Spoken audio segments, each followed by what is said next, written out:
Welcome to Tales from the Flipside, bringing you another episode of Dealer Flipside. So, let's go ahead and do our short intro clip and.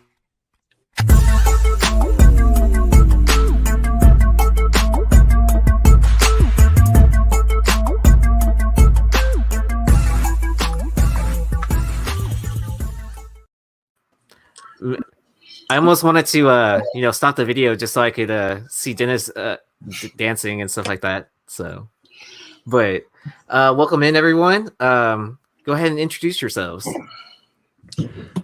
How's it going, everybody? Dennis, good to see you. Joe, Aaron, this is Tony from Blue Green Artifacts. Excited to talk some comics tonight. Let's do it. Sweet.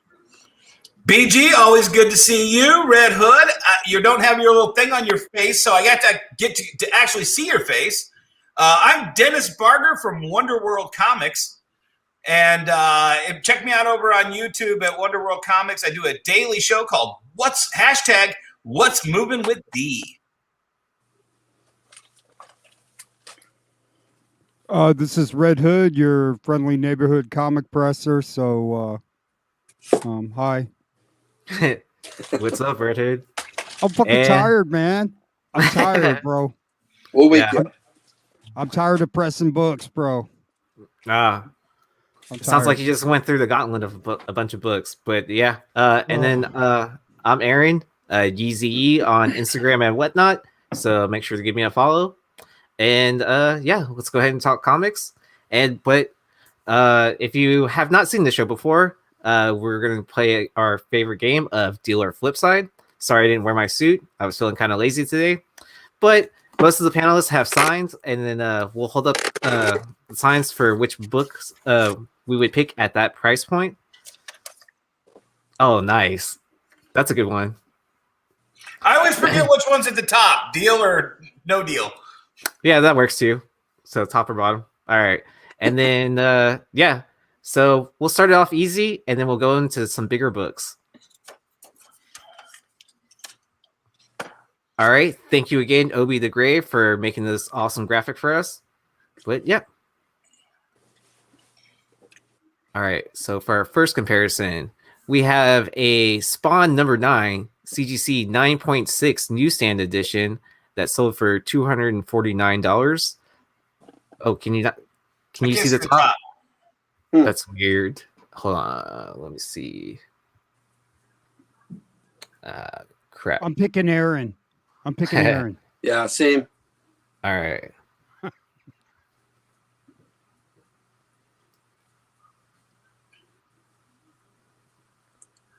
Hold on 1 second. Technical difficulties.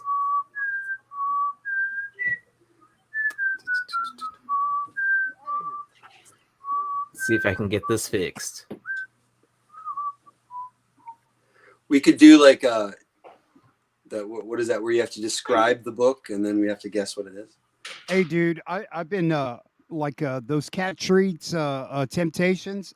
I've been trying to wean my cat off of. There we go. Those Temptations, they're like crack, dude. My cat won't leave me alone, dude. So if I shook one on my end and it went through your speakers. There we go. Looking good. Alrighty. So for our first set of books, they're finally showing up now, which is a good sign. We have a Spawn number 9 CGC 9.6 newsstand edition that sold for $249. First appearance of Angela versus a Spawn number 300 New York City Comic-Con gold foil edition, second print 9.6 that sold for $307. All right. So depending on, hold up your signs in 3, 2, 1.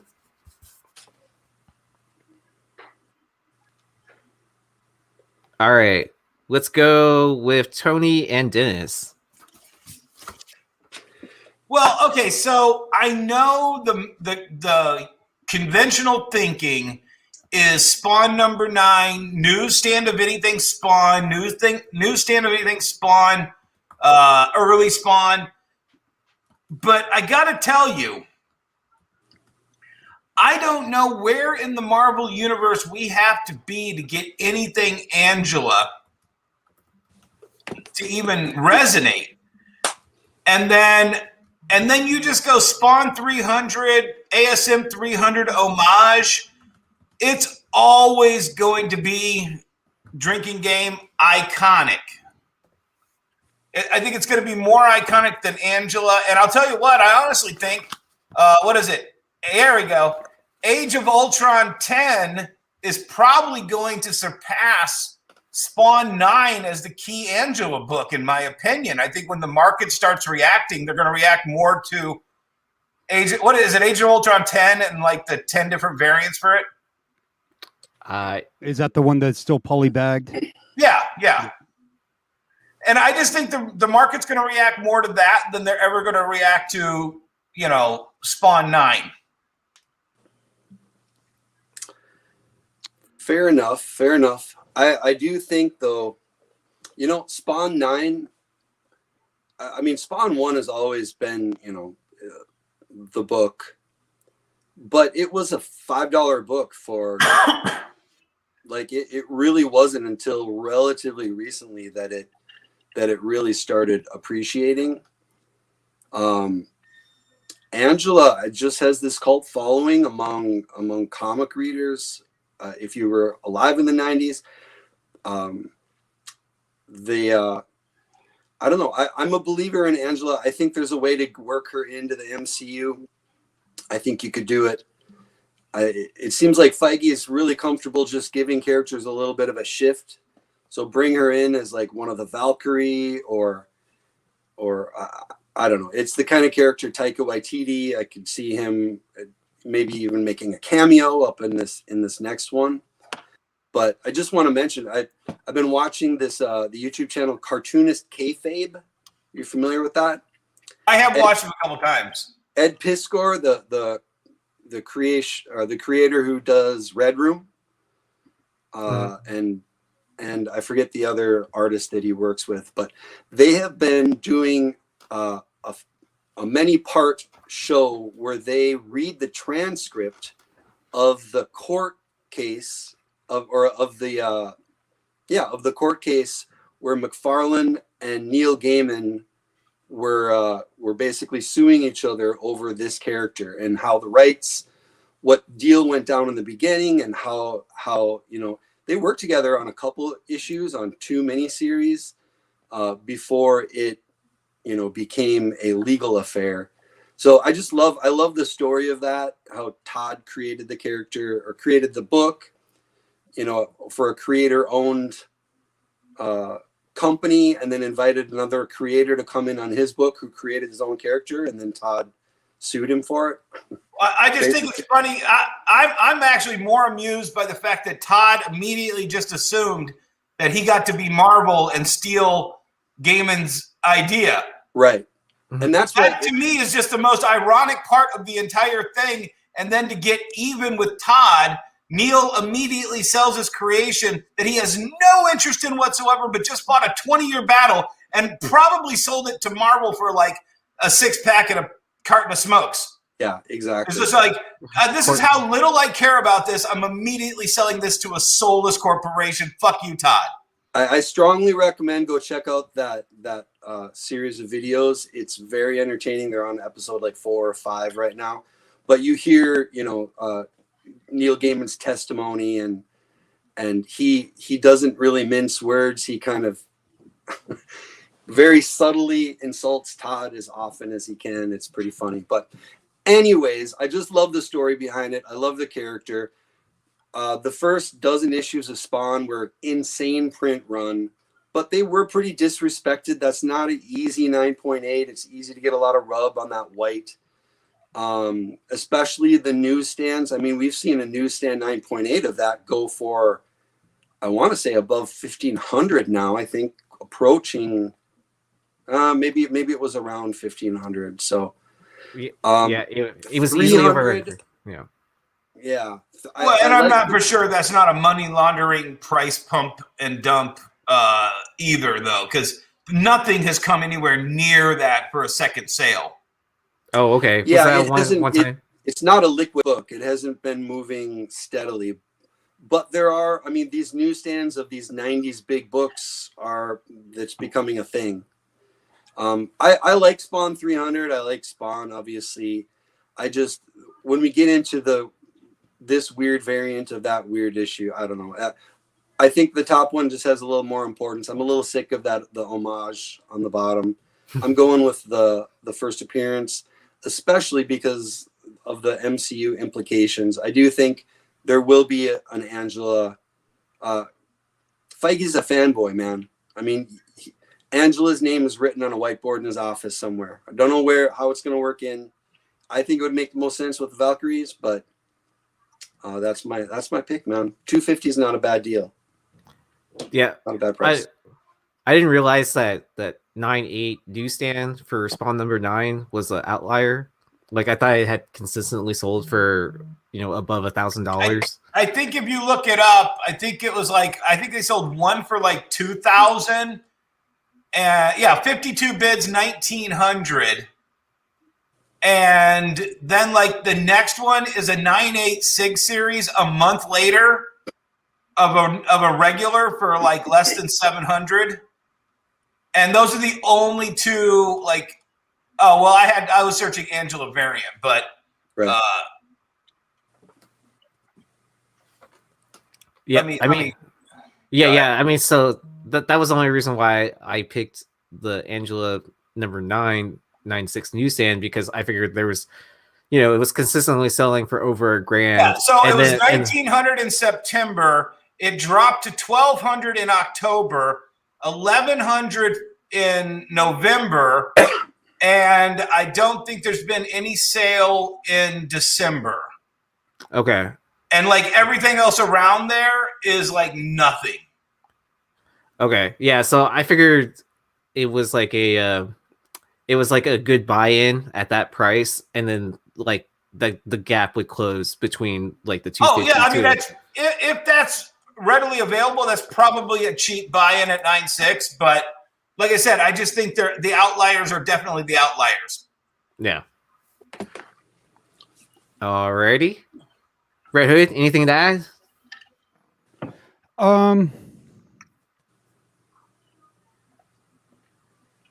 God, I would really love to see the back of the Spawn 9 and see what the chances were of maybe a crack and repress. It being a newsstand, like, that's pretty cheap. A $250 buy-in for somebody that possibly could come out in Guardians of the Galaxy 3, or that holiday special. Yeah, post-credit scene. Yeah, I mean, it's in play. I mean, all these, and I've said it time and time again. It's first appearances are like a rookie card. And it's like, why not?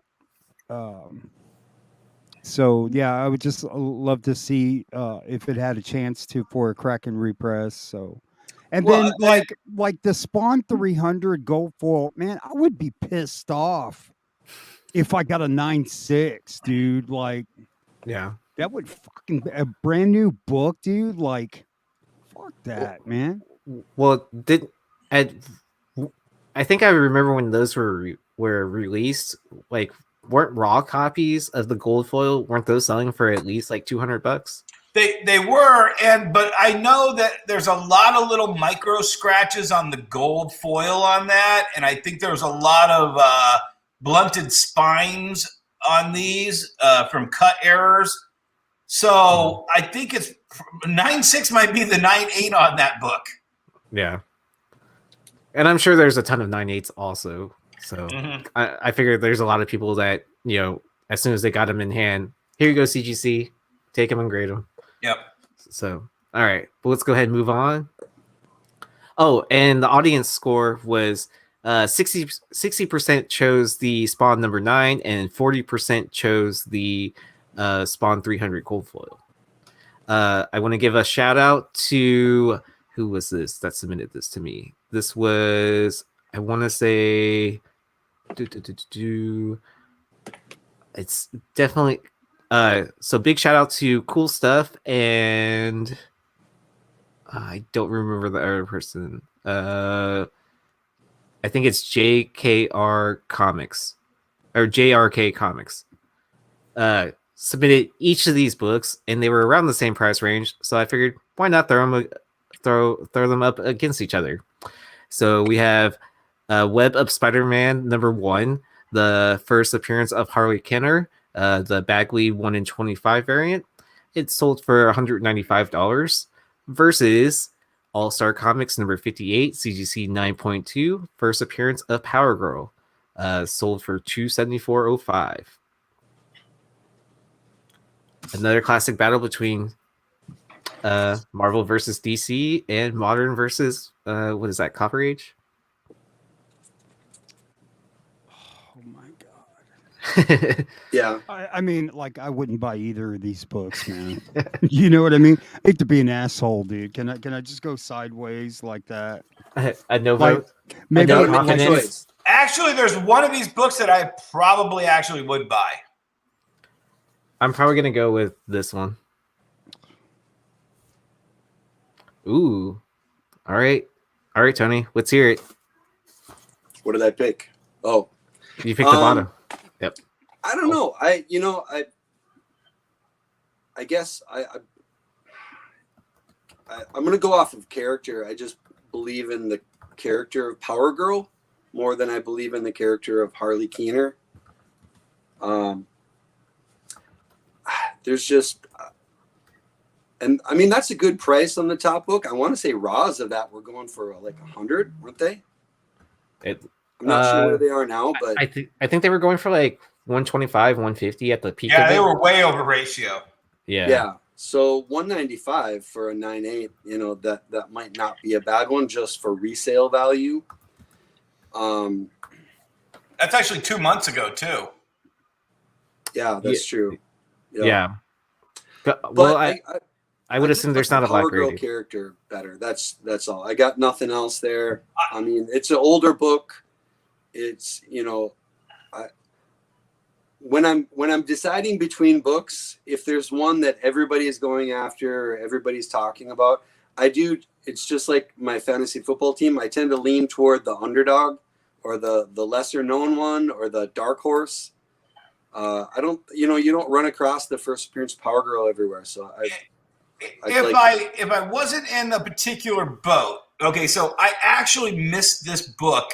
I actually had this book as like a get it, and somehow because of FOC, I missed the FOC on this or something, or it didn't take my FOC.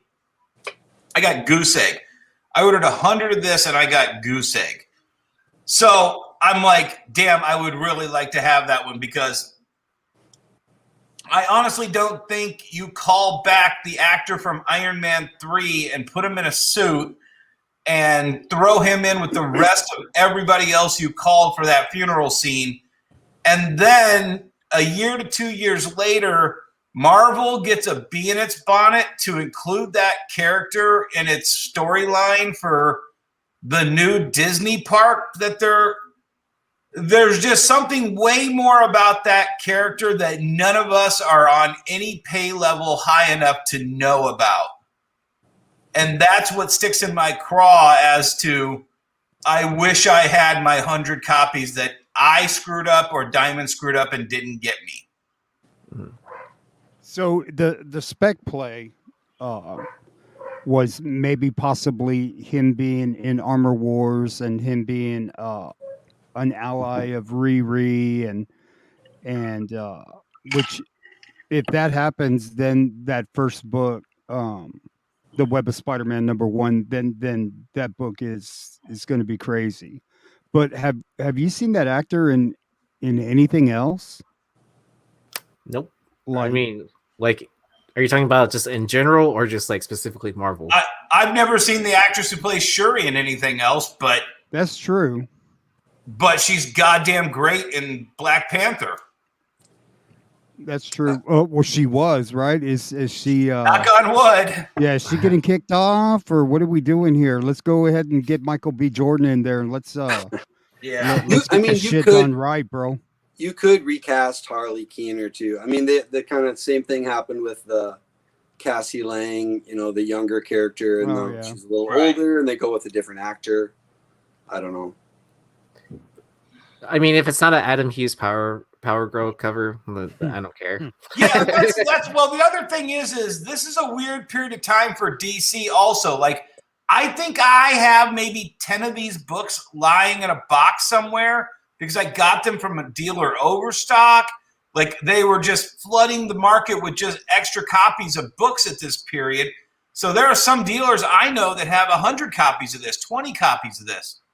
I think that could be, it's cool, but it's also like how much of this could flood the market.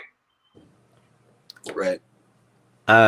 H&H, we couldn't compare the Disney exclusive variant versus the 1 in 25 because the price gap was like way too different. It was like not $500 enough zeros on the screen. It was like a $500 difference, like in the same grade. So I was just like, kind of like, all right, I'll compare it to something else. So it might be coming up. It might not be. It's coming up next. No, I'm just joking. I don't know if it's next, but it's coming up. Let's see what the audience thinks of this. So we have 60% of the audience is choosing the All-Star 58 at a 9.2. I've been against the audience twice now. Yeah, but we know who the real dealer is on this on this episode. Alrighty. How about this one? I thought this was a pretty interesting comparison. So we have Amazing Spider-Man number 4, the first appearance of Silk. Is it a 1 in 25? I thought it was like a 1 in 15. It's the 1 in 10. It's a 1 in 10. Okay. And then I'm pretty sure it was like less than 1 in 25. Yeah. You sure about that? I knew it wasn't a 1 in 25, but I knew it was like some weird number where it's like either a 1 in 10 or a 1 in 15. Maybe someone in the audience. Yeah. Check it. It might be 1 in 15. Yeah. And then versus. Yeah, it might be 1 in 15, but I don't think it's 1 in 25. Yeah, I'm pretty sure it's not a 125. Versus a Daredevil number 9, CGC 9.8. It looks like a 1 in 10. Okay. It's a 1 in 10? That's 99% of the listings say 1 in 10. Okay. All right. Yep. So, Silk sold for $6.99, and then first appearance of Maya sold for $6.99 as well. All right. Hold up your signs in 3, 2, 1. Ooh. All right. Dennis and Red Hood, what's up? I think that I'm going to be contrary to everybody this entire episode. No, I just I'm not impressed with that Echo character. I think she sucks, dude. Like I don't know how they're gonna do an entire series on her. Like, I just, dude, like she sucks, dude. Like no, no Okay. way. Well, here's my rationale on it. Okay, and I have like a banger signed 9.8 copy of ASM4. I've got probably 10 of the regular covers, not all 9.8. Daredevil 9 is legitimately a scarce book. And on top of that, I'm going to stand by this until the day I die. Oh. The character spec is the lead spec. Always. James Rhodes is always going to be more than the first time he wore the Iron Man armor, the first time he wore the War Machine armor, the first time he wore the Iron Patriot armor. It doesn't matter. James Rhodes is the spec. And Cindy Moon is the spec on this book. And Daredevil 9 is always going to be first Maya Lopez. And I don't care about 10 or 11. Sure, get them too. But I know since I've owned a comic book store for 15 years, and it came, I want to say, yeah, so I opened my store about 6 years after this book came out. The amount of copies of this book I've seen pass through my hands, less than 10, maybe 12 or 15 tops. It's legitimately a scarce book. Whereas I had tons of this Amazing Spider-Man. I still have a bunch. And I think everybody's been specking on that since the day it came out. Well, I mean, I don't doubt that, number 9 is the first appearance of Maya Lopez. But at the same time, couldn't you see Amazing Spider-Man 1? Shouldn't that be doing kind of the same thing then too? Like, the market is reacting different ways on these two books. I mean, if you go by this isn't. If Cindy Moon is the spec, then ASM 1 from this run should be through the roof. Right. Okay, but the market is pushing ASM 4 because that's her in costume, that's her in character. Right. Okay? And then the market can't decide on 10 or 11. Right, exactly. Right. Then the same market is telling all of us, screw Daredevil 9, I got to have Daredevil 10 or 11. Right. And I'm just like, make up your mind, market. I think the general rule of thumb is unless it is... I can't think of a reason why I would choose not the character as the first, big spec, because I honestly believe the character is the character. Everything else is a costume change. Yeah. Right. Well, I mean, then people should also be, I know it's old spec now at this point, but for Carnage, then everyone should have been picking up first appearance of Cletus Cassidy or first appearance of Gwen Stacy for. Cover spec is to me the only thing that trumps first appearance or cameo or however you want to say it is first cover appearance, and especially if the first appearance is a cover appearance. Right. So I mean, there's permutations to the rule, but I just think in general the rule is the character is the spec. Well, and I want to say, we talked it. about this the other day online on one of these. I don't know if we were on air or not, but we need to get together and come up with a new version of that terminology, because we're using stuff that CGC and Overstreet has developed 20, 30, 40 years ago at this point. And it doesn't work for today's market. I mean, we're having this discussion every month about some new character, and we're arguing about, well, what does the word appearance mean? Well, what does the word cameo mean? I mean, it's clear there's more than one important book for each character, right? Right. But we need to, I think we can better define, first appearance, it's almost cover, first feature cover, origin, first arc. I think first story arc, all of the books in that arc could be important. Yeah, there's no reason why because Wolverine's in the first part of 182 and nobody gives a shit about that, and they say that Giant Size is his third appearance, and I'm like, I think Giant Size came out after 182, so that's his fourth appearance technically. Yeah. So I think it would be valuable in the same way that we're talking about coming up with a new word for this, whatever age we're in now. We should come up with cinematic age. # Dennis's copyright. I just think Echo sucks, dude. Right there, tunnel vision, Red Hood. Tunnel vision. I'll give her that. She's moving around pretty quickly with her prosthetic leg. I mean, she moves around pretty good with her leg and stuff, but dude, I hate to be an asshole, but I'm not feeling it. I think she's good. They're saving the best of her for last. Man, you should get the best of her first to make you want to watch the Echo series. I don't know, because here's the you thing: gotta be kidding me, dude, this last episode was horrible. I don't want to. Oh yeah, it was a stinker. But 3 made up for it more than everything. But here's the thing: how much do you love Jack right now? I'm not gonna spoil anything. Oh, the swordsman. Well, yeah, obviously, but Well, yeah, I mean, he's a good character. I think. but they're not giving us the best of the swordsman off the get.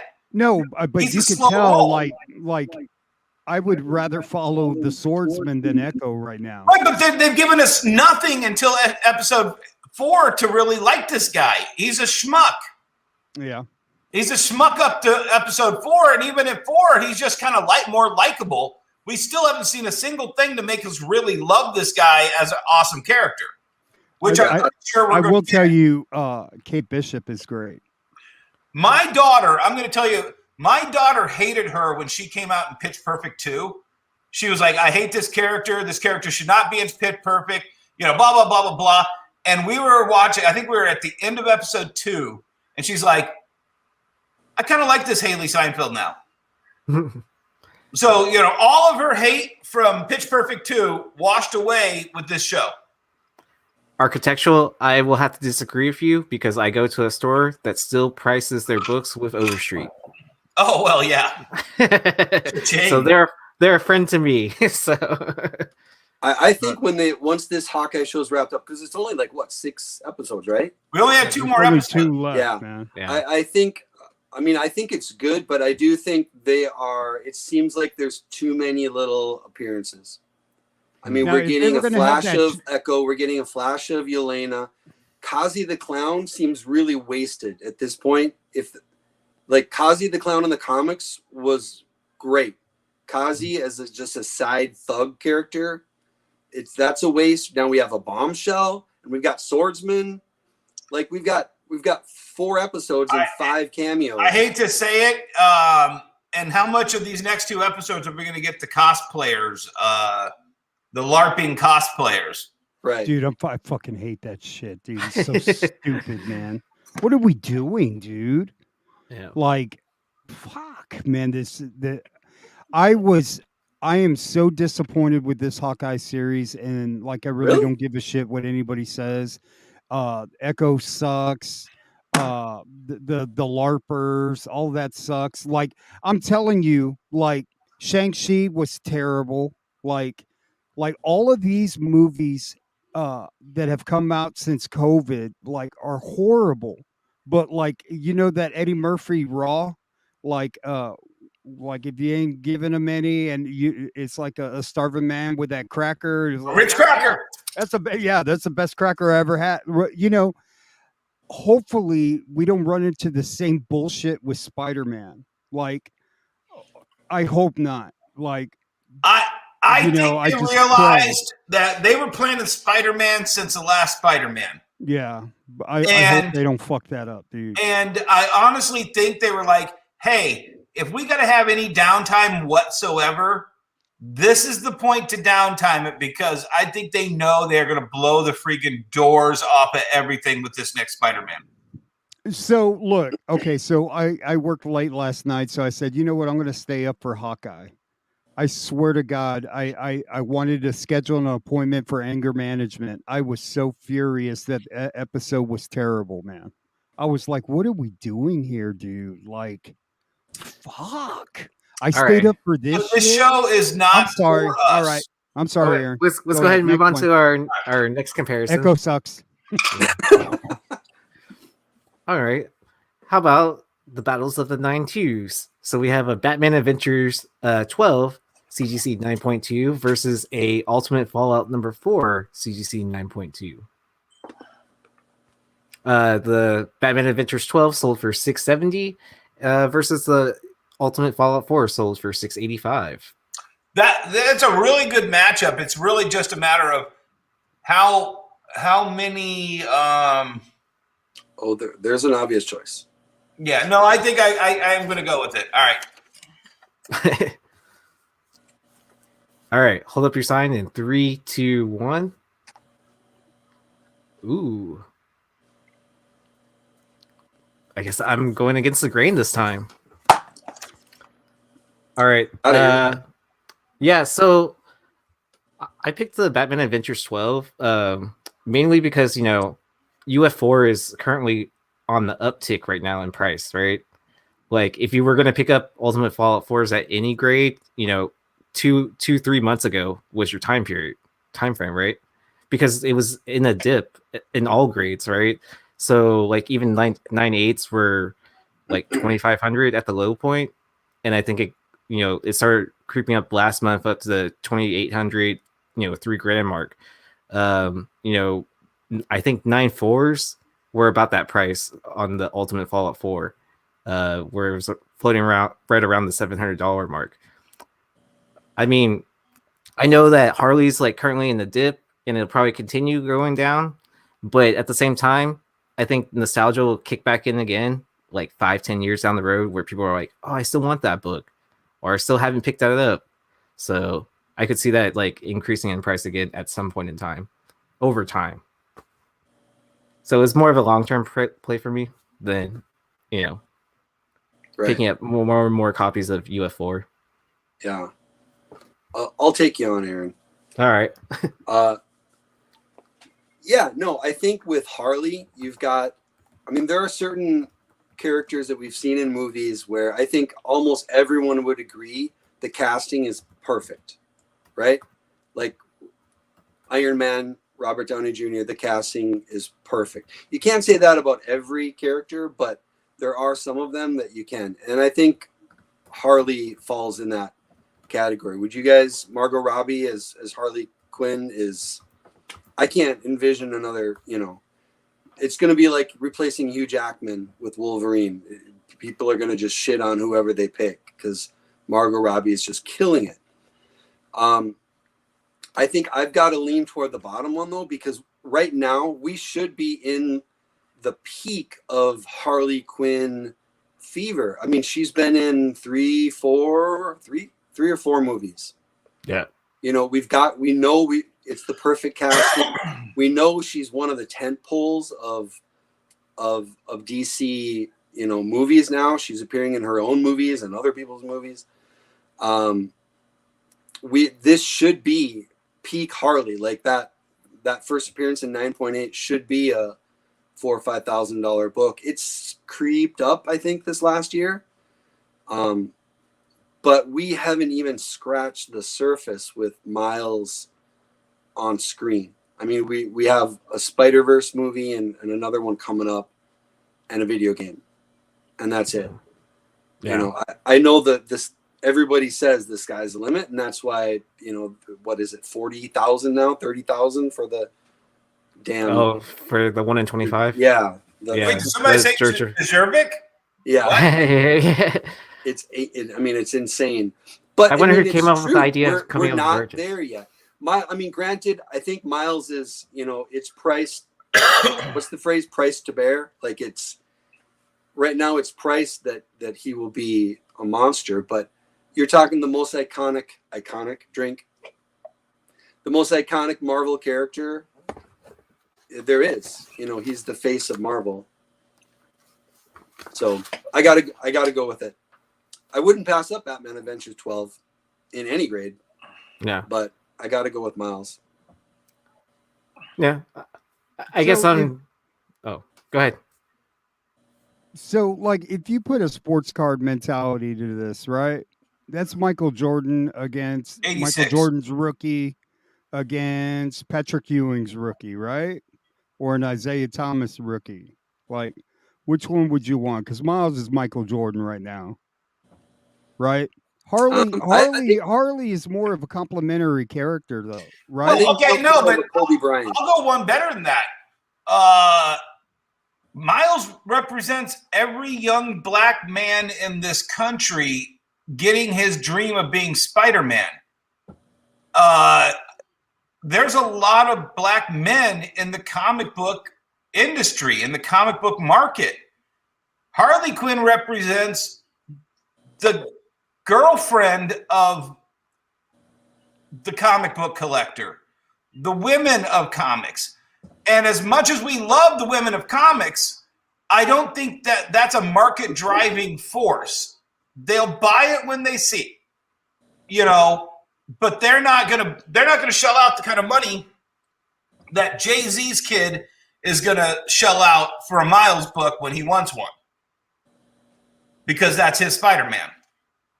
You know, I got this when I first opened my store, and they were like, and Green Lantern Rebirth was out, and I had a African American customer come in and go, "Yeah, you got any Green Lantern comics?" I go, "Oh yeah, actually, we just got the brand new Green Lantern Rebirth. It's really cool." He goes, "No, I want the real Green Lantern." I'm like, "Well, then no, that's Hal Jordan, the original. He's coming back." He goes, "No, the black guy with the goatee," because for him, John Stewart and Justice League Unlimited was his Green Lantern. That was the only Green Lantern he cared about, and that was the original for him. And that's the way I think a very big mirror focus looking at that book is going to happen for Miles. And like you said, I don't think we've even seen the tip of the iceberg with this one. I think there's a giant iceberg waiting to rise up and just slaughter everything that's come out in the last 20 years. As far as keys. No. And that's why I also made that variant. Yeah, I mean, no doubt, you know, I definitely, out of the two books, like, I have an Ultimate Fallout 4. I don't have a Batman Adventures. So that probably also what drove me to pick that too. So, kind of attitude. All right. I do like I like books like the Batman Adventures where a major character comes out in a title that's not a major title. If that makes sense, like this being in the first appearance in a kid's book. I mean, granted, in 1993, even issue 12 of this kid's book was probably still pretty highly printed compared to a lot of books today. But it's fun to go to hunt those first appearances down when they're not in the traditional. Can you see that? No, blurry. Not sure what we're reading there. That's the diamond page for First Silk. Oh, okay. Can you see it? Oh, there. Kind of, but I can't really. Amazing Spider-Man 4 Ramos variant, and it's a 1 in 10. Okay. And it's not available, if you were wondering. As you ordered the rest, right? No, I'm just joking. All right, let's go ahead and move on. And like I said, we would bring back the Web of Spider-Man #1, CGC 9.8, the Todd Newick variant cover, the Avengers Campus Cast exclusive. CGC 9.8 sold for $750 versus a Kanto #1, CGC 9.8.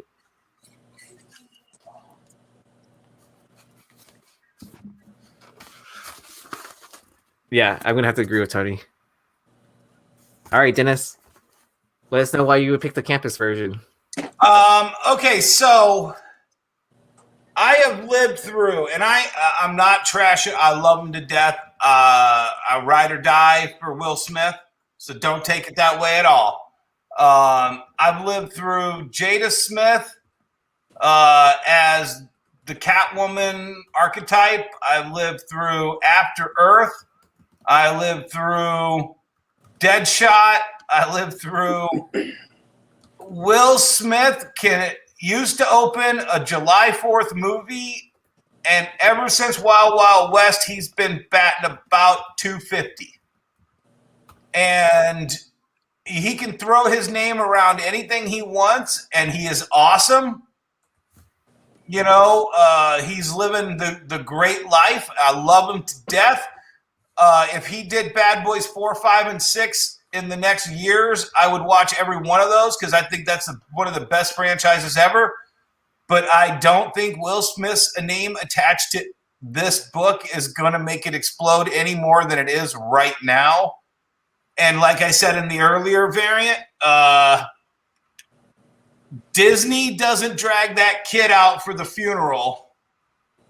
And Marvel doesn't just get the idea to put this kid in a comic book with nothing attached to it. And Disney Parks doesn't put him in that Avengers campus if it doesn't mean something way more than any of us even have an inkling of. Tony, do you want to take it? And then I can just add on like some of the stuff I know about the Kanto. Yeah, I guess I'm being a Kanto fan. Yeah, I'd like to.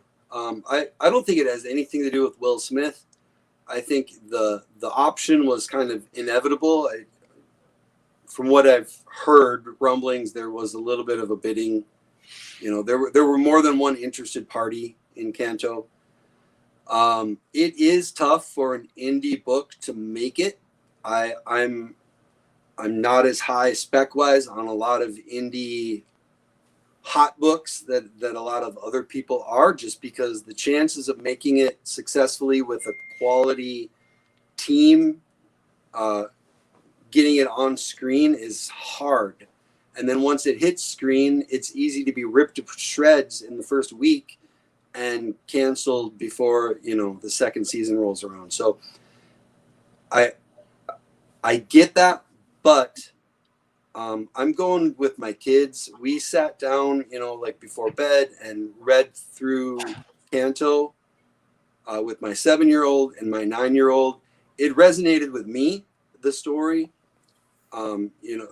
There's a lot buried in it. There's themes and undertones, but it's just a great story, and kids love it, and adults love it, and men love it, and women love it. I think there's a little bit of whatever that is, that extra spice, that little bit of magic with Kanto that I'm really rooting for it, and I think it's got a good shot of resonating with viewers on screen as well. So I don't really give a crap that it's Will Smith's production company. I mean, I don't think he's going to be. It's his production company. He's not going to be in it or directing it, as far as I know. He's just finding the dough for it. Right. Yeah. But Booher and what's the other creator, the artist and the writer for Kanto? I forget. This is kind of down right now because I want to say the 9/8 were closer to $1,000 within the last year. So, I guess my naysaying for the top book is kind of the same as I said before. I'm not as much of a believer in the Harley Keener character. I think there's a lot of new next gen characters that Marvel has in the works. I just don't know how much room there is for another Iron Man when we've got Iron Heart coming. So, well, H&H made a good point about that the Web of Spider-Man is given out to employees, who probably aren't going to take care of the comic as much as like say someone that's a collector or even a hashtag dirty flipper from Disney parks. But Kanto definitely has its known binary issues, or not binary, but the crease, the Kanto crease, I guess is what it's called, right? Joe knows. Joe knows about that, and he's cracked the code. So, yeah.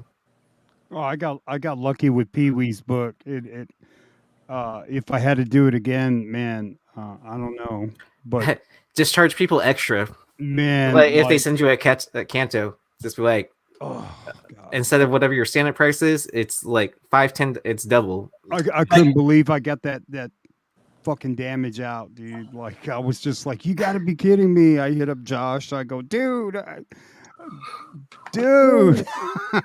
Kanto did hit up to 1,200 just this past March. A few sales on it, so it is down significantly. Yeah. So I mean, I don't see that being a big risk. Dennis does make a good point about Harley, whatever the kid's name is. It's just my gut feeling that when Marvel gets some ideas, but sometimes the mouse kind of gives Marvel some ideas, and this seems like one of those mouse telling Marvel what needs to be in a book now kind of idea, rather than Marvel came up with this and the mouse ran with it. Hey, so Jaden Smith is going to be Kanto or what, bro? No, I think he was saying, but it wouldn't surprise me because that's what they do. Dude, kid fucked up Karate Kid, bro. But he knows Kung Fu, man. But guess whose name is on the beginning of every episode of Cobra Kai? Will Smith, because he bought the production. Oh, is it? Okay. I didn't know that. He bought karate. Well, he got given Karate Kid by the studio because they wanted to work with Will Smith. And they, everybody wants to work with the whole Smith family, and that's cool. Yeah, I mean, Jade is talented, but they honestly, like I said, their track record's about 250. And for every big, huge hit like Cobra Kai that they have nothing to do with, there's a next Karate Kid and a After Earth and whatever that one was where he fights himself as a younger clone, and that didn't do anything. And it's just like, okay, I get it, but I wish everybody the best of luck because this looks cool. I've never read it. Did you hear about that? The petition that was circulating last week? No. Mm-mm. There was a petition. They were trying to gain signatures to pressure journalists to stop interviewing Will Smith and his family. Oh wow! Just they get questioned and interviewed for every topic and just way too often. They're like, please stop putting him on screen with a microphone in his face. We don't want to see it. I love Will Smith, so I disagree with that. I gotta get me I one like of him in these. movies. I don't need to. I'll get jiggy with it. I'll Bad Boys for Life. The stuff he's done that's amazing is amazing, and it doesn't make me hate any of the failures he's had, but which there's a lot, but I'll still watch everything he does 10 times. His Muhammad Ali movie was one of my favorites, man. Oh, insane. Did y'all see the he became Ali. with the Venus and Serena? Oh God, the King. What's the King? King James? Yeah, that was pretty good. I haven't seen it yet. It's pretty good. My kids and I want to go see that. Yeah. I mean, I just watched it on HBO Max because I have access. Oh, to it's that. out on Max. Okay, cool. We'll watch it. Yeah. So, all right. Anyways, on our next set of books, how about an X-Men 101 first appearance of Phoenix at a CGC 9.2 that sold for $1,300 versus a Marvel Premiere #1 CGC 9.0 for $1,300 first appearance of Adam Warlock. Hey, Aaron, can you see this? Do you need me to turn it up? I can't quite hear it, but yeah. How dare you? This is oh man, this is the hardest one of the night. Is it? Ah. All right. Well, while you ponder on it, let's see. On the last poll, 66% chose Kanto #1, and 33% chose Web of Spider-Man. The poll hates me tonight. I'm with the poll, man. All right, hold up your signs in 3, 2, 1. Oh man, don't. Which book are you choosing, Red Hood? Man.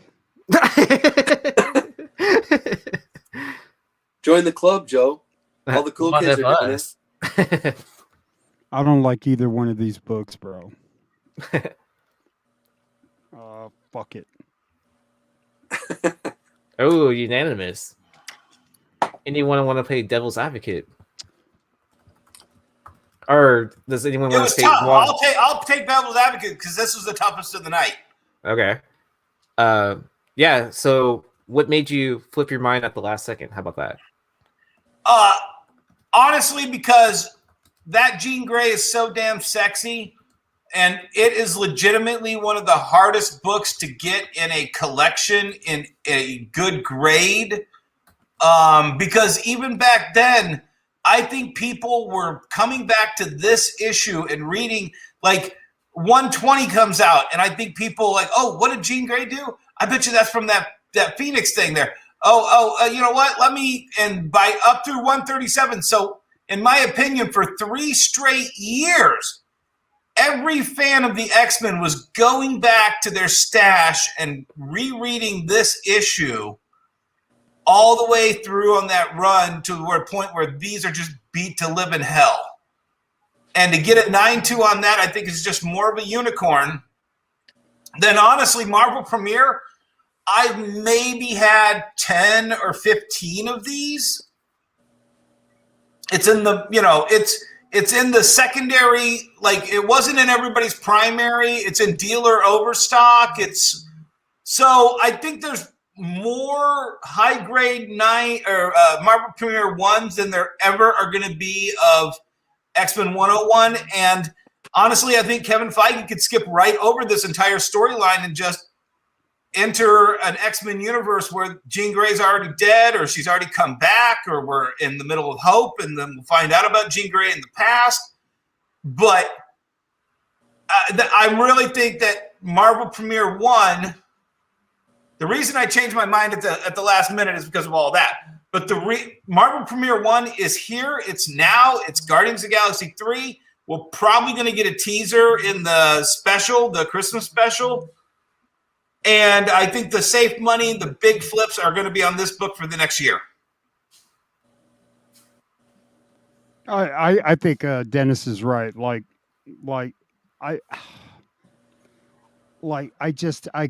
don't know anything about that actor playing Warlock.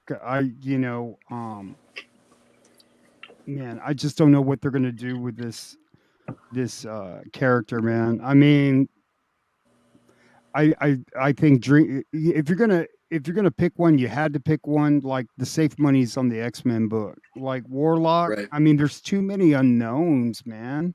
And if you're gonna like get a Warlock book, get the Thor, like his first appearance, right? Or the FF66. Or the FF66. Like that. This is like his third book, like.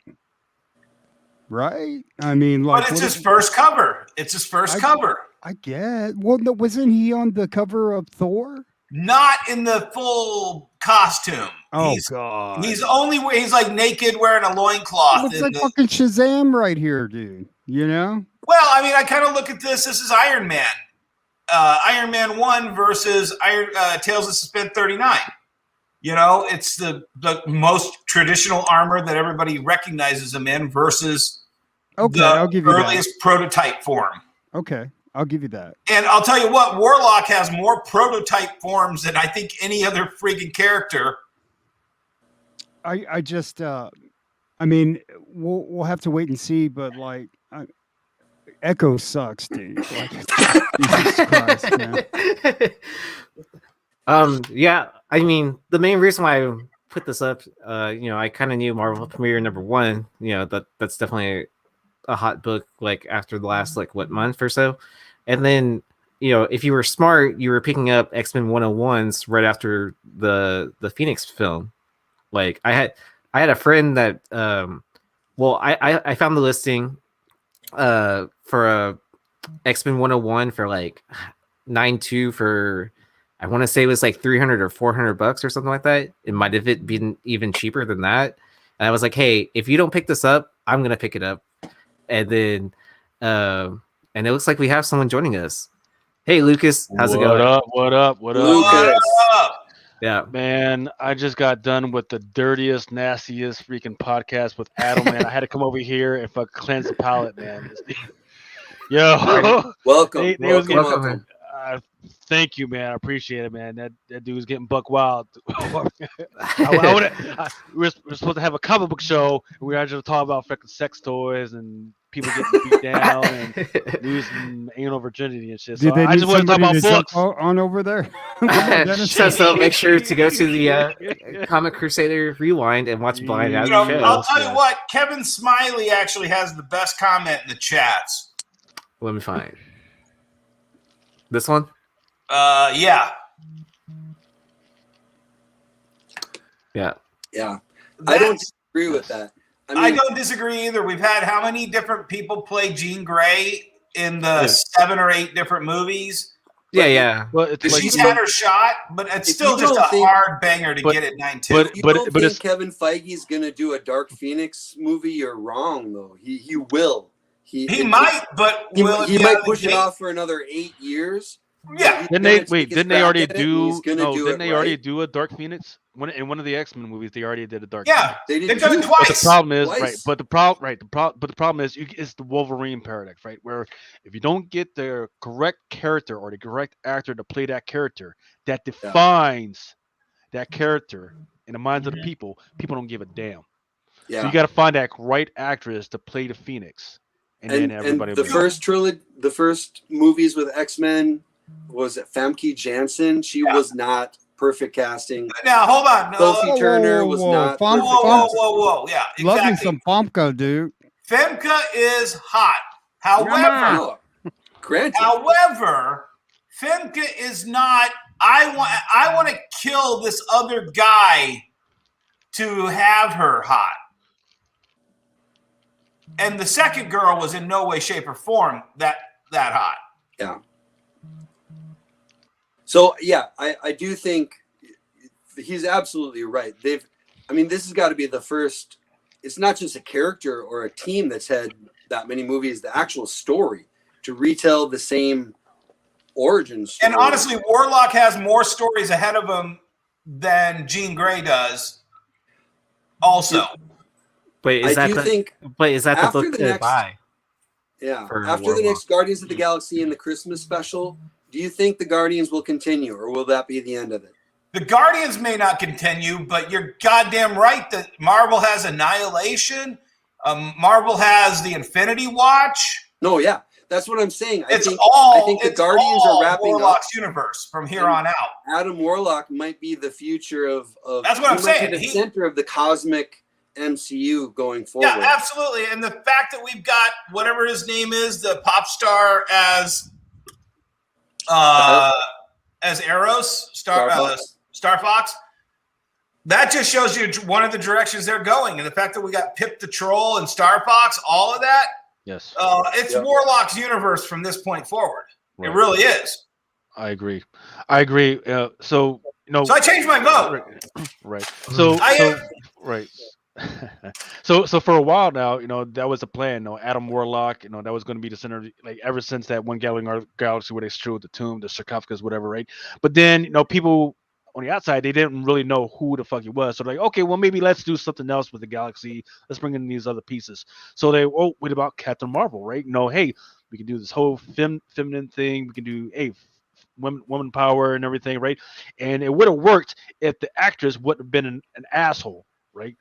Well, now nobody, right? Because right. So now we've got this paradox of, hey, we got a Captain Marvel who's supposed to be all over the place, right? She's supposed to be in the galaxy doing this, that, and nothing, but nobody gives a damn about it because the actress is an asshole, right? So now they're literally gonna bring two other actresses who has held the Captain, or excuse me, has held the Miss Marvel mantle on there, and they're going to see how that pans out, right? And if that doesn't pans out where people don't care about it, well, guess what? Now we got Warlock stepping up, and hopefully that person is going to be likable enough. And in the meantime, right now you've actually got Kate Bishop. People are loving Kate Bishop. They're loving the actress, right? It's just that she's got to do her own thing. Let her grow into the role. It's just that these actresses, I don't know what's going on. They just like Shuri, right? Hey, people Lucas, are loving them. Yes, sir. Echo sucks, bro. She's not likable. That's See, I told you. Lucas keeps it real. Look at that. I've been telling y'all. But see, we're missing the bigger point. I appreciate her leg and everything like that, and her sign language and shit like that, but she sucks. Right. So if you've been reading what they've been doing with Echo for like the last 2 to 3 years, right? I like what they've been doing with it. Even the Phoenix Force stuff is a little weird, but now that I see what they're going with it, we're trying to connect it to her family. Okay, got it. Still great stuff. But how they've put her in the last 2 episodes of the Hawkeye, she is not likable at all. So hopefully at some point they're going to have to dial it back.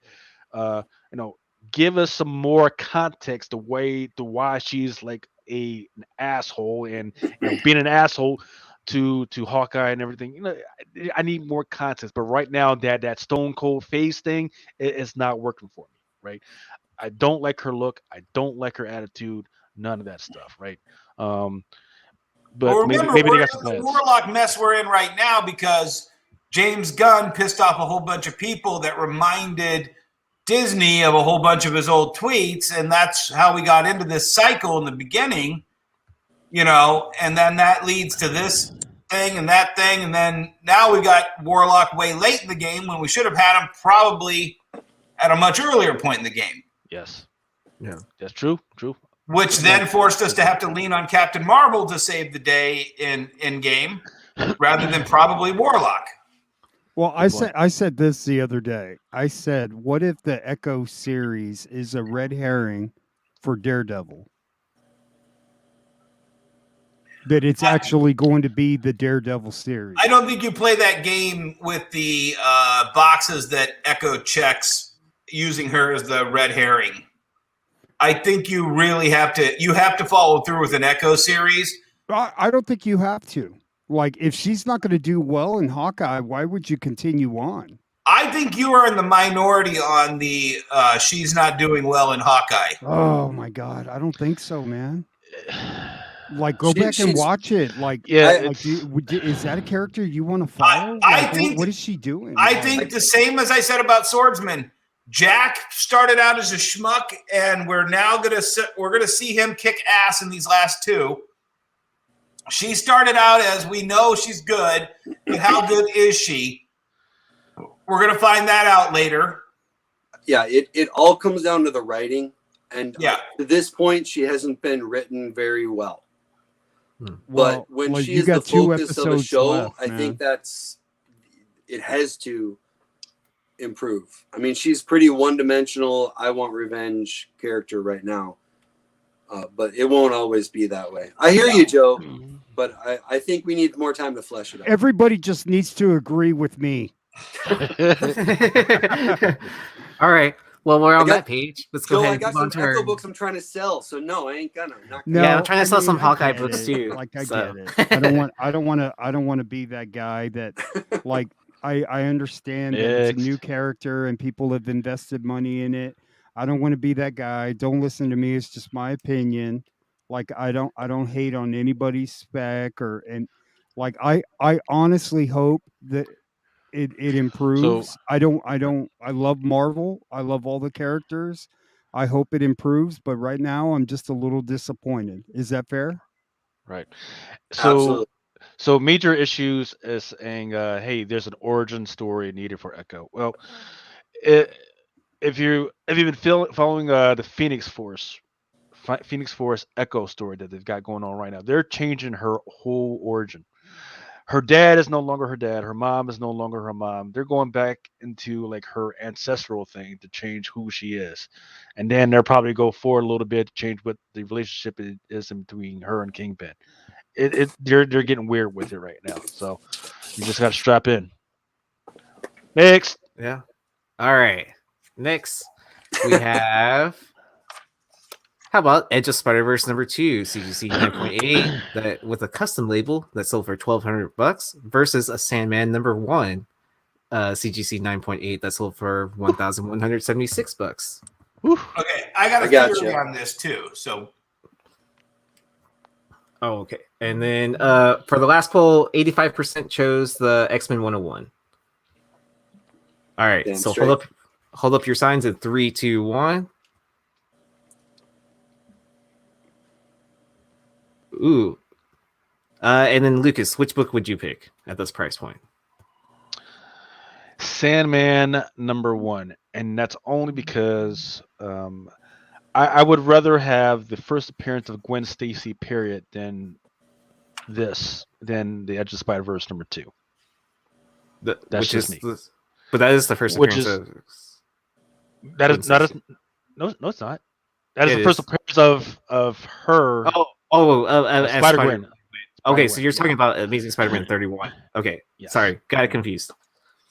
All right, and then I know Tony. I know you're a big Sandman fan. And then let's hear from Dennis. Dude, we've heard from Dennis all night. God damn it! All right, fine. Let's go ahead. No, I'm just playing. Go for it. No, I'm just playing. Go for it, Dennis. I'm just kidding, brother. All I'm going to say is the reason I chose the top is same as I said with the Harley Quinn. That's the girlfriend's book and the smaller audience of female readers' book.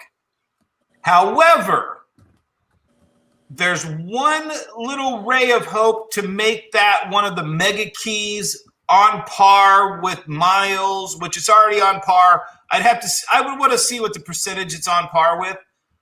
But if they get somebody like Taylor Swift or some Disney pop star to play a Spider-Gwen live action in the universe alongside Miles, somebody who pops actually plays drums. Who? who actually plays drums.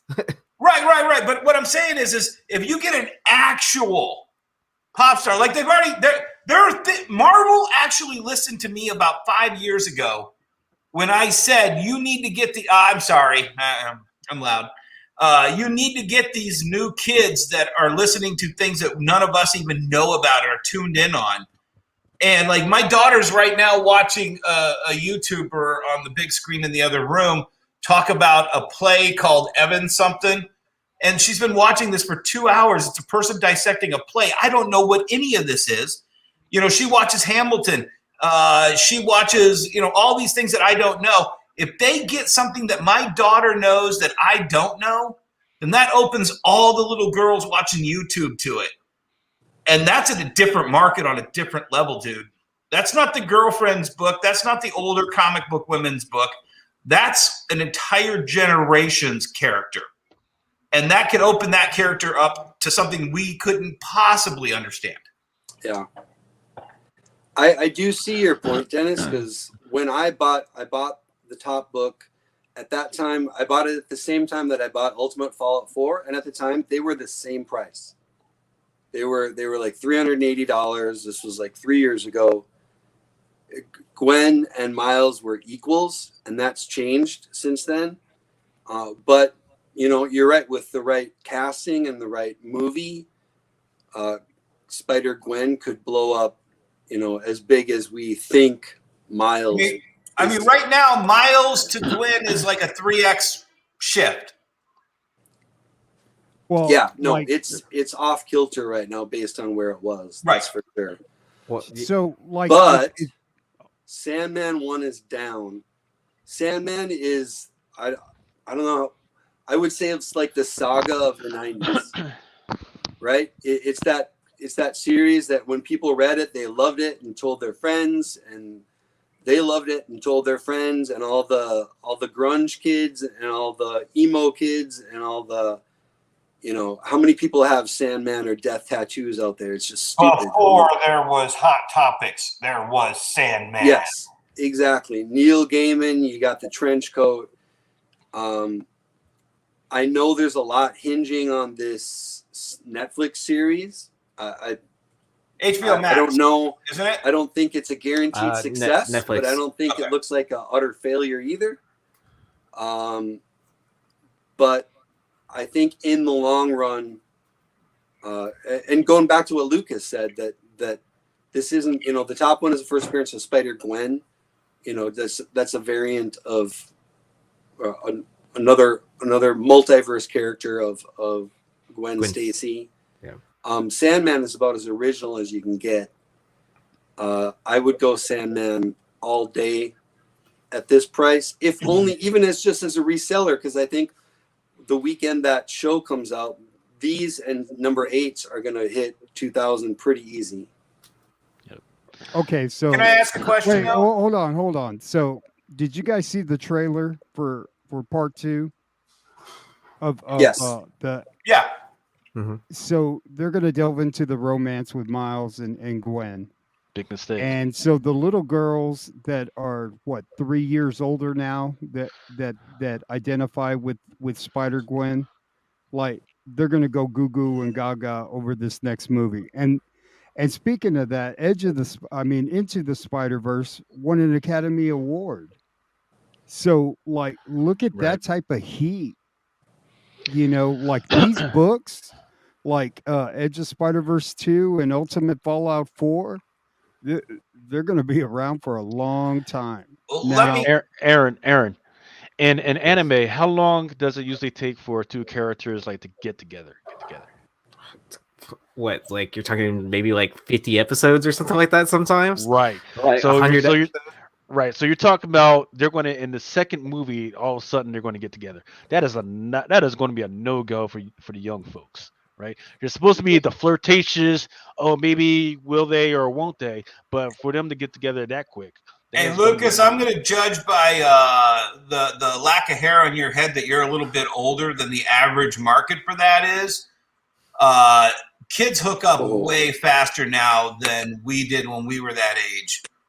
Right, but his comparison was this up into 2, right? So, But part one, I mean, part two, the next yeah, one. but his comparison was like mainly like how it's presented to people like in anime versus like American animation, right? It's not so much of what kids are doing, in real life, right? Because we know that. I mean, if, like anyone with kids nowadays knows that, like, Well, things are I just want progressing to at a ask. much faster I rate. want to ask one question with two parts. Walking Dead #1 is the #1 TV show related comic book highest value, correct? TV show. Does everybody agree Walking Dead 1 is the king of TV show comic book spec? No. What That would you be say? Detective Comics #1 because you got a Batman movie, you got Batman TV series all over the place. No, the TV series is not driving Detective Comics #27. Okay. The #2 television show driven spec comic book is what? I don't know. I don't even think about Walking Dead like that. I mean, Batwoman, See. Watchmen. Oh. How many shows are off the air? Yeah. TV shows don't drive spec for a long time. What about Something is killing the children. It's not a TV show yet. What about Invincible? Invincible's great. Is it the #2? Possibly.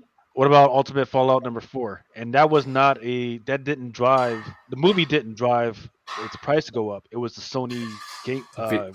Yeah. Well, it's PS5. everything. Miles isn't everything right now. So I would say the Academy Award movie and the Sony PlayStation 5 video game and the Avengers video game with the Miles edition. I would say the animated series. So here's where I will fight back on that one, because what do I always say anytime I come on anywhere, right? I say certain genres are cyclical, right? So this year it might be Frankenstein. The next year next year it's going to be vampires. We know it's going to be vampires, right? Because one year it's going to be King Arthur. The other year it's going to be Robin Hood. When Walking Dead was big, and it's not as big as it used to be, it was all about zombies, right? There was a good 2 to 3 year where everybody was all about freaking zombies, and that's what drove non-comic book people to run in and freaking read it. Like I know people who don't read comic books, but they say, "Hey, I did grab that book, or I did grab that graphic novel, and that's what I was reading." And I was so stoked when they did the freaking TV show. Now that zombies is not a thing, nobody gives a damn about it no more, except for people in the speculation community. But once again, there will be what did I say? Freaking vampires is probably next. Kaiju is going to be down the line whenever we get out of this whole freaking pandemic, and zombies will make its whole big thing again. Once prices go down, they can start making money off of makeup and shit. But I don't buy that Walking Dead was big. The cover was big solely off of the TV show. It was a big zombie freaking movement that pushed that. And I don't think either one of these is really tied to the next property that's coming out with them. You know what I mean? Like these are major characters, major intellectual property for Marvel and DC, which even if something fails, they're gonna bring it back 4 or 5 years later. Swamp Thing got canceled after season 1. That first appearance of Swamp Thing is doing just fine. Thank you very much. You know what I mean? It's not like an indie book that if it comes out and isn't great is going to be dead in the water for. I mean, but the question is are you pretending Swamp Thing wasn't a big book before they announced that there was a new Swamp Thing TV series? Because no, I agree. But I would say Swamp the same Thing thing key has been a big book forever. Right. What I'm saying is it didn't increase because the 10,000 people watching whatever that DC channel was that had Swamp Thing, DC Direct or whatever that show, that network was that nobody had a subscription to. Swamp Thing was not being driven up by that TV show, and it's not being driven up by the existence of that TV show. I'm saying Walking Dead maintains its king status. If you look at the link that I just shared over in the the share section, they're selling for 4,000 to 5,000 still. There's only that's cheap. 7,000. No, that's cheap because it used to go for 10,000. Yeah. 9A used to go for 10,000. I remember. And I wasn't even referring to Walking Dead. I was just referring to these. No. But what I'm saying is, there's only 10,000 people who enjoy The Walking Dead who will ever own a Walking Dead #1. There's at least, I think, probably 250,000 to 500,000 Sandman #1s in varying grades. And it's going to have to pull some kind of huge, giant number to achieve that level and maintain that level. I mean, look at Preacher. Preacher hit $1,000 in 9.8. What's a Preacher 9.8 doing now? I bought one for like $250. Exactly. There's case closed. I rest my case, Your Honor. I want to say. So what are we talking say about here? Like, is Edge of the Spider-Verse 2 a better play than Sandman? Because I think it is. I think, like, from a merchandising standpoint, from like cosplayers, like a few people in the chat said it was the fourth all-time cosplayer right now, as far as if a girl's gonna dress up. That's that was Blind Adam, so he was incorrect on that one. Number one, number one, number one is all anime. That's it. Number one is all anime. And Aaron, you were at Baltimore Comic-Con with me, and you can freaking. I don't think I saw maybe one girl that was in the the Spider-Gwen freaking suit, right? I saw. Are you talking about the girl with the Mary Jane? Yes. Yeah. I saw Storm. I saw female Deadpools all about. Saw most of them were freaking anime. I saw like 2 or 3 Wonder Woman. I saw Harley Quinn. Once again, I was surprised that Harley Quinn was all about, and each and every iteration to include the Birds of Prey. But Spider-Gwen was not that strong. And that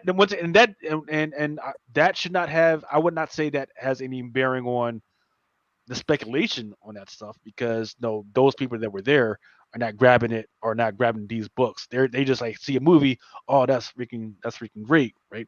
Yeah. I even saw she Squid hasn't been Games. in the eye for 2 years too. I mean, I even saw Squid Games cosplayers. Yeah. Oh yeah, that's right. Yeah. All right, and I have one more book for comparison for the night to end it off. Yeah. I mean, we're almost like an hour and a half in, and let's see the audience. We had 59% choosing Edge of Spider-Verse 2, and so 41% chose the Sandman. The audience finally comes around to me. All right, so I want to thank Tony Blue Green Artifacts for this comparison.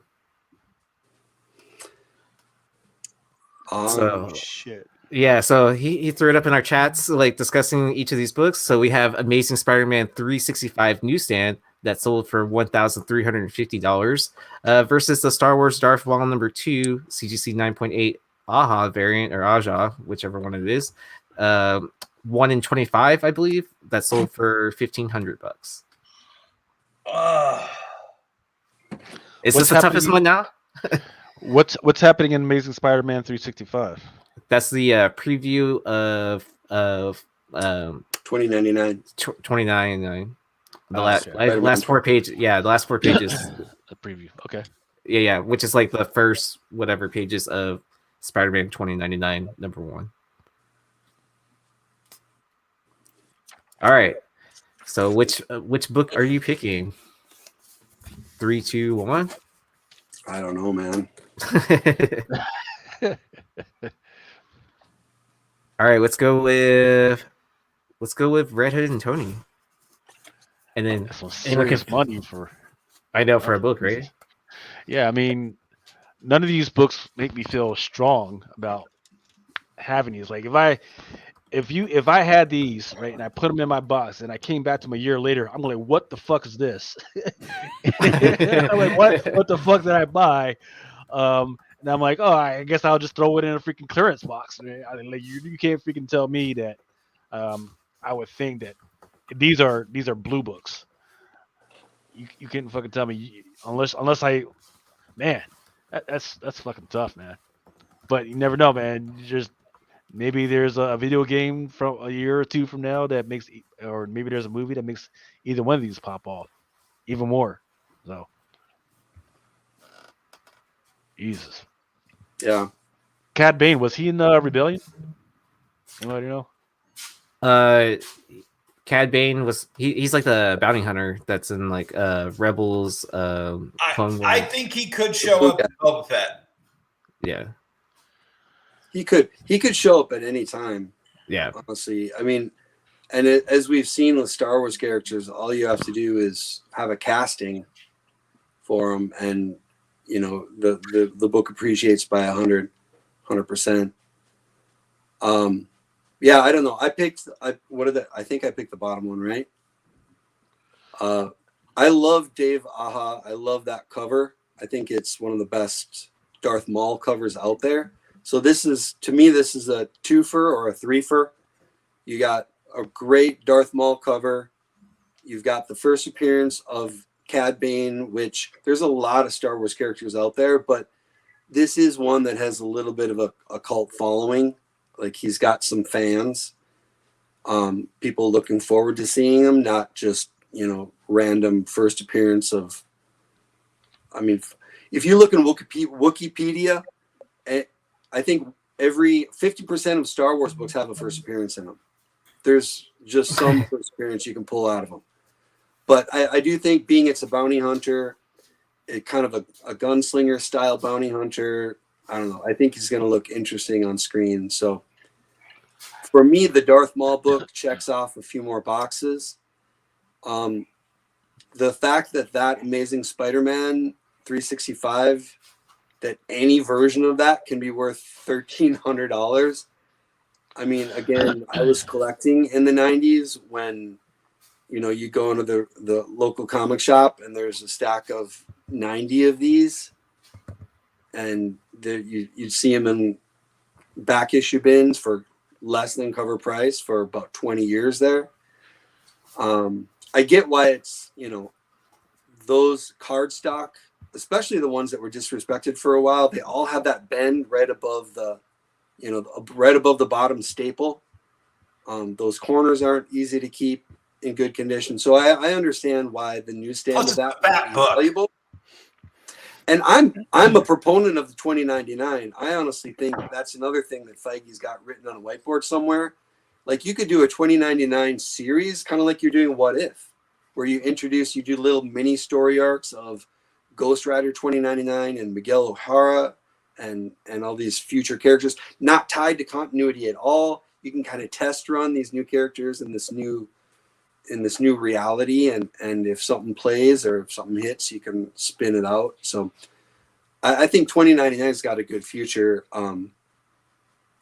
I guess I just like I think the bottom one checks off a few more boxes for me. And I think Star Wars books are down in general right now. So I think that might look like I don't know. They're both all-time highs. So who knows? I don't know. What you got, Joe?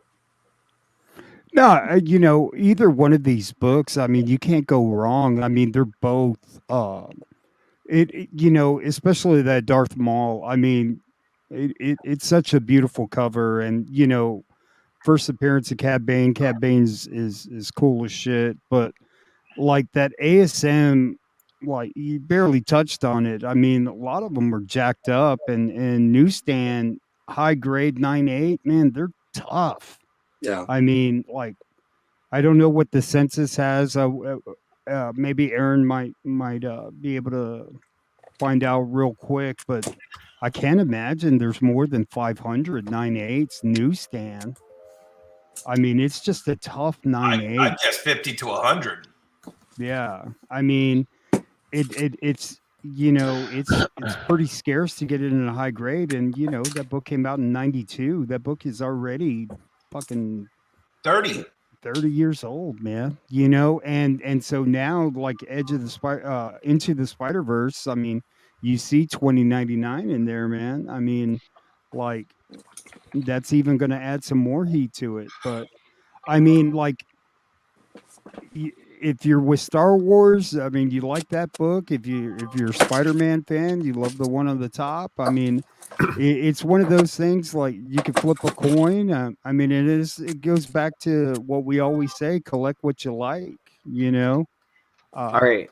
For Amazing Spider-Man 365, there's 4,617 total grades for CGC, and there's 4,008 blue labels. 1,322 are 9/8s.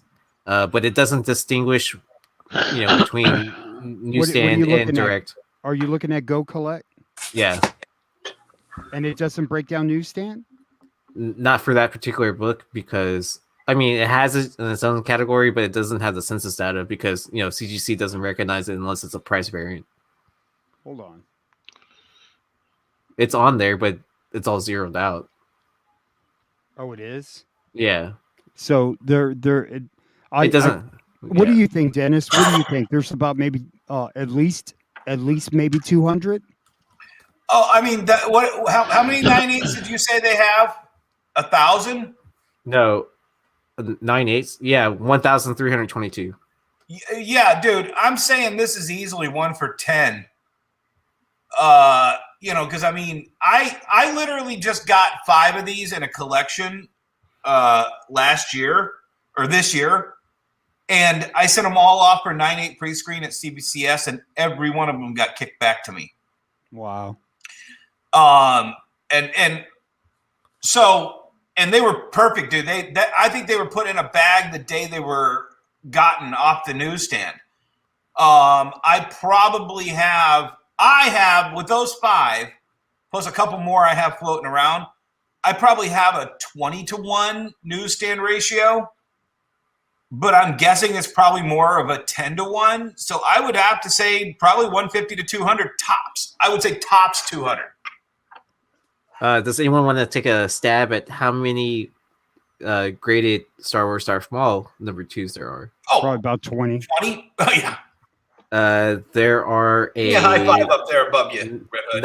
96 total graded. That's blue and gold labeled. How many 9/8s? There's 44. Your 20 and my 20 added together. But yeah, that was the last book for comparison I had for the evening. Hey, food for thought. Does anybody think Aja shot his career in the foot by demanding the money I think he's rightfully owed for the look and feel of the credits for Hawkeye?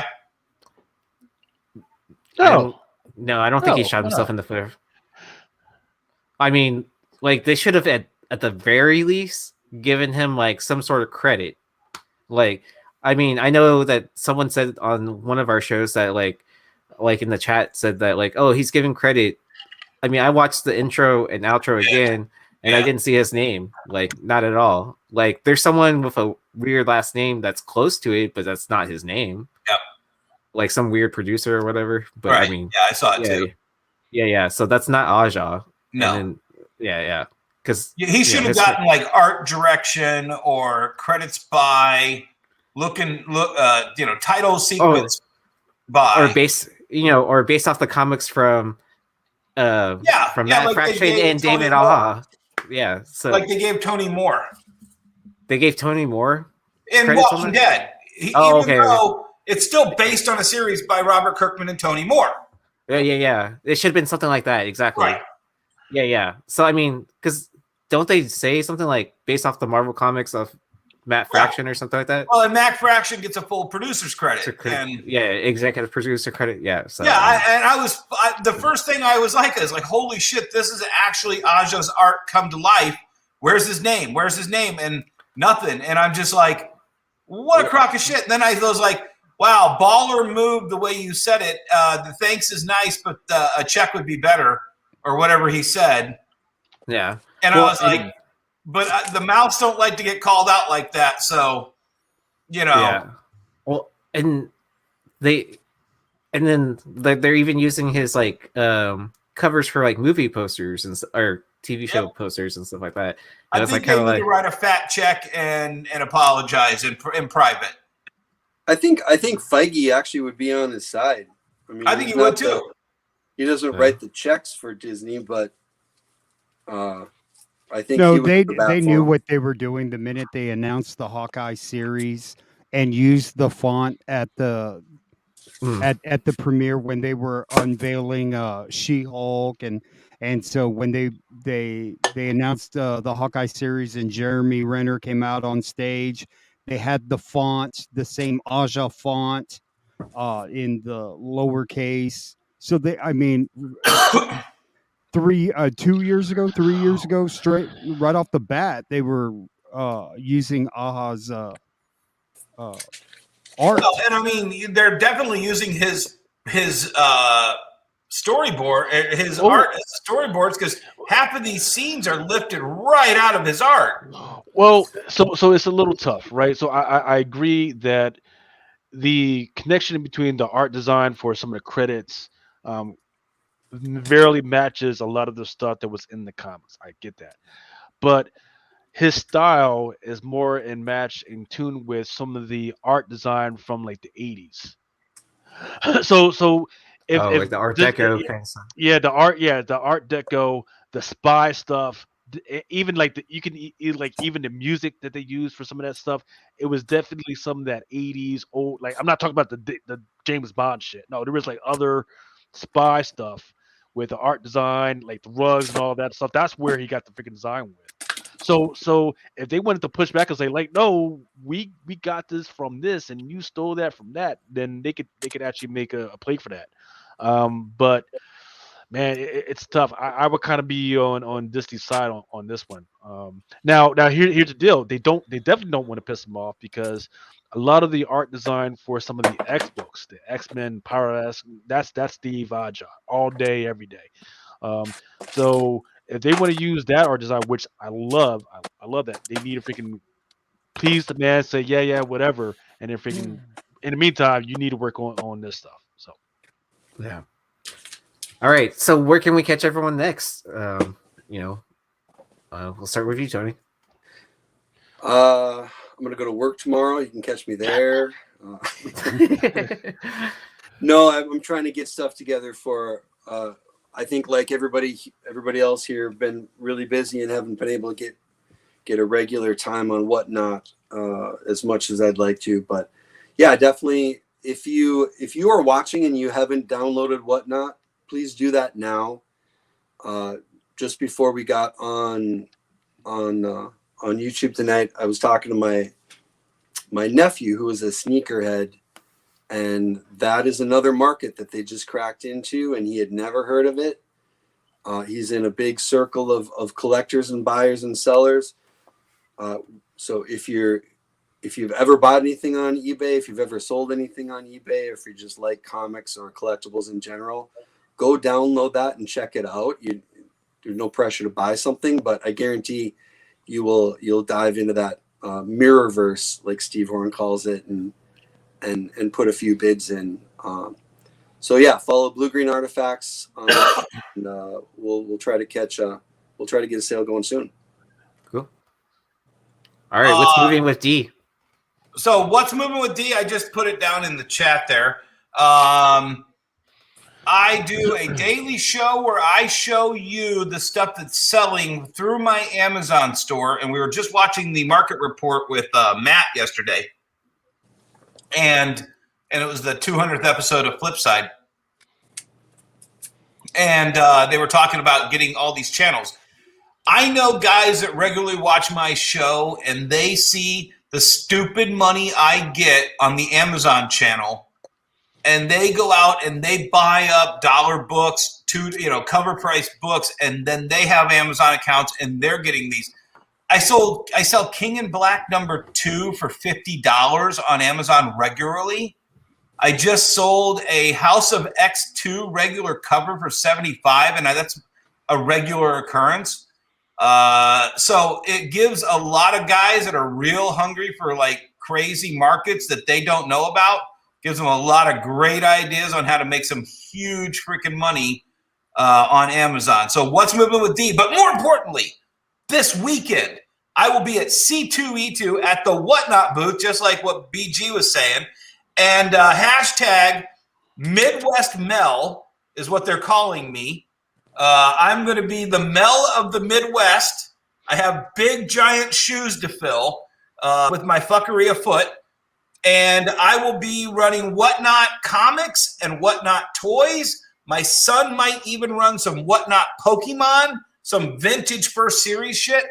Check me out on Whatnot all weekend long. And I'm going to have a couple surprise guests. One is already confirmed for Friday. Who will it be? You might as well be following Wonderworld Comics on Whatnot. All right, Red Hood, what you got? So we got 70 people watching. Just can y'all hit the or not like Everybody hit that damn button right now.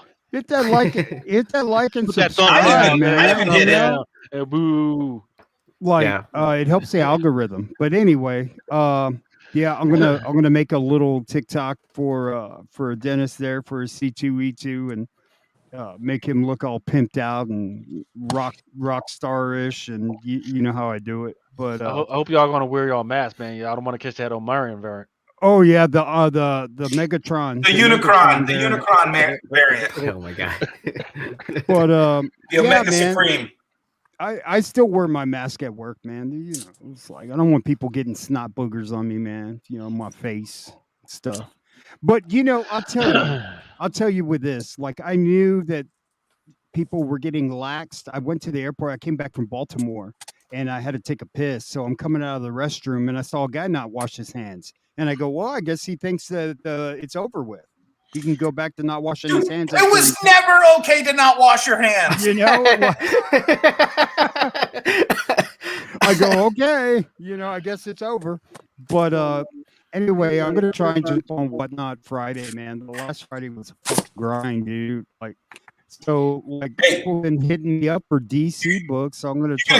You're going to come at me, Midwest Mel, on Friday? No, what time are you guys going on? I'm doing 3 o'clock Central to 7 o'clock Central. No, you ain't got to worry about me, man. Okay, there we go. I'm after you, bro. I don't compete with the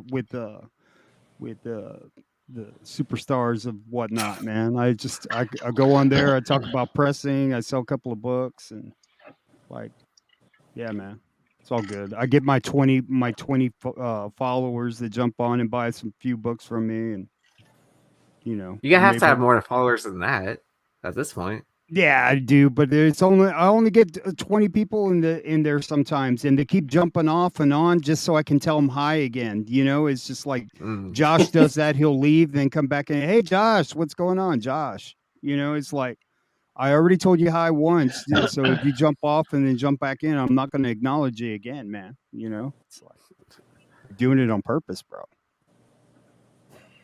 All right, Lucas, where can we catch you?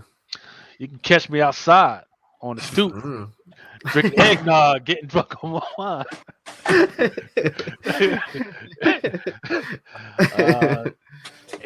I did catch you outside at Baltimore. Yeah, you did, man. Freaking. So what I do, what I do repent, man, is the little 20-year-old girls that want to give me a kiss on the cheek. So I pull my mask down, let her give me a kiss on the cheek. Now motherfuckers out there catching that Unicron fucking variant and shit. At the anime shows and shit, man. I should never did that shit, man. Bringing that shit home. But so once again, Dark Horse Fox 35. As I'm going down the list of FOC stuff, I'll be posting whatever photos are interesting, whatever. Definitely freaking check out Adam's freaking show if you like hearing about Adam getting rammed from behind. I don't know what he was on, man. he was on another level, man, on that shit. The clearance boxes. Once again, for Drunken Chat, we're running clearance boxes again for charity. So if you guys want to freaking get on that, let me know. And then the next show that we're definitely doing is the Drunken Christmas preview. Actually, we're doing cover picks this week, right? Right, top 10, not the top 10, but cover picks draft, which is the best books from the past year. Oh, I like that. You guys were talking about that. I thought that was a brilliant idea. Is that this weekend or next weekend? I couldn't remember. I think it's this weekend. If it's not this weekend, I'm going to be running through again some of the ones that I did a couple weeks ago. Running through some of those, and once again, I want to go back 10 years, see what the big books were 10 years ago, and then 5 years ago, and then y'all can take a look and say, hey. Oh, before I forget, Echo sucks. so once again, I don't think the character sucks. The actress. Yeah, she sucks too, not, dude. Yeah. Like I like the fat little girl at the beginning. She was a cute Echo. She was a cute one. You know what I mean? Mm-hmm. The one that Kingpin, like, that's her uncle or whatever.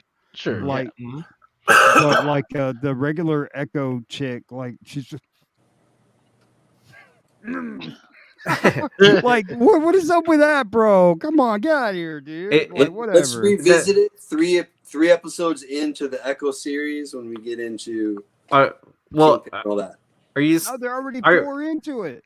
Are you complaining about her RBF? So, what's that? But I'll tell you backstage. But anyways, make sure you can catch me on Instagram. A bunch of different podcasts. Like tomorrow we'll be doing Roundtable. We'll have some sort of discussion going on, and then I'll probably swing by Drunken Chat and hang out. And I think on Saturday I'm going to try to do a Whatnot show. And then see how that goes. Japanese break. I want to get in on one of those. I'll be on Friday doing Japanese baseball cards. I think. Nice. I think it's pretty late. I think it's I think I have it scheduled at 9 or 10 or something like that. And you'll be on Central Time, so it'll just be the same time. Yeah, but I'll also be at C2E2, and there's like nothing but drinking and partying going on every night. All right, well, hit me up, and I'll save you a pack or two. Or if you need a box, let me know. But anyways, catch you on the flip side. Make sure to like and subscribe to the channel. And